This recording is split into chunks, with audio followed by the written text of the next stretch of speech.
So obviously today's gospel comes from St. John. And unlike the gospels of Matthew, Mark and Luke, which we call the synoptic gospels, John's gospel is a little different. It is different for a number of reasons, but John's gospel generally is more about the divinity of Jesus. It doesn't begin with shepherds or angels or even a genealogy. Instead, it opens with mystery and majesty. The Gospel of John opens with, "In the beginning was the Word, and the Word was with God, and the Word was God." No manger, no Bethlehem, no star in the sky. Only a simple and yet profound moment, a testimony from a man who lived out in the wilderness, dressed in camel's hair and feeding on locusts and wild honey. And when that man, John the Baptist, looked up and saw Jesus approaching, he couldn't hold back. He cried out with joy, "Behold, the Lamb of God." In that moment, John's entire life, his mission, his purpose, came together. He was the voice preparing the way for the Word. Christ was the Word, but John was the voice. John the Baptist lived a life filled with purpose. He knew who he was and who he was not.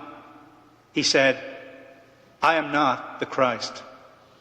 He was content to point the way towards someone greater. Thomas Merton once wrote, "If you want to know who I am, do not ask me where I live or what I eat or what I read. Instead, ask me what I am living for." That's a powerful question today for all of us. What am I living for? And maybe even more challenging is what I'm living for enough? Recently, I had a conversation with an old friend on the phone back in Ireland. We caught up as friends do, talking about old times, shared memories, and family friends. But then came the sobering part, the long list of people who are now gone from us. Friends, neighbours, acquaintances, so many have already gone home to the Lord. That conversation stayed with me. It reminded me of how fragile life really is, how quickly the years pass.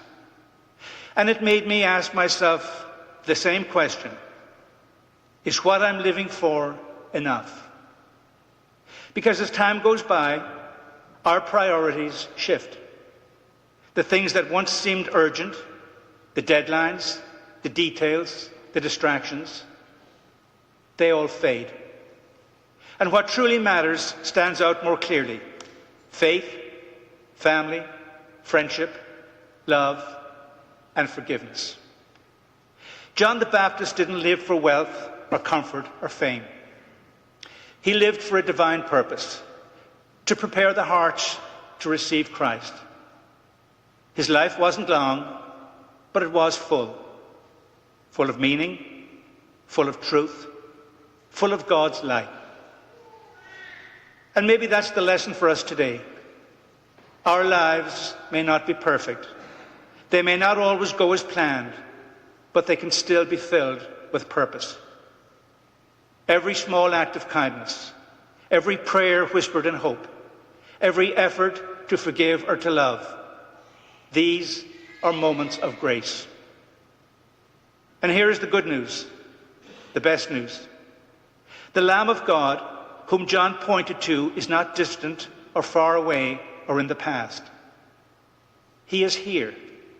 He walks with us through every joy, every trial, every loss, and every new beginning. When we come to the Eucharist and hear Father Marek say, "Behold, the Lamb of God," it's not a memory, it's a reality. Christ is present. The same Lamb of God who once walked by the Jordan now walks with us in this every moment, in this very place. The brevity of life shouldn't discourage us. It should awaken us. Awaken us to live more fully, to love more deeply, and to point others towards Christ, just as John did.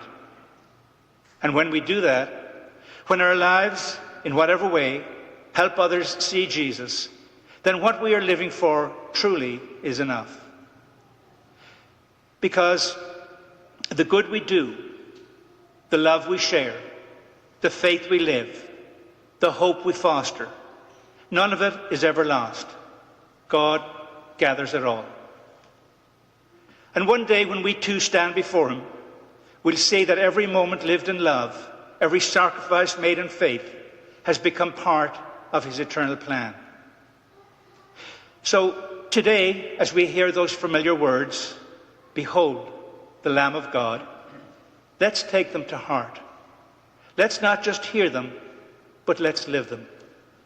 Because the Lamb of God is not just the one we behold.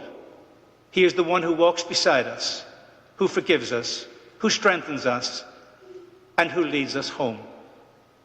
And when we live for him, when we live for love, truth, and mercy, then yes, what we are living for is more than enough.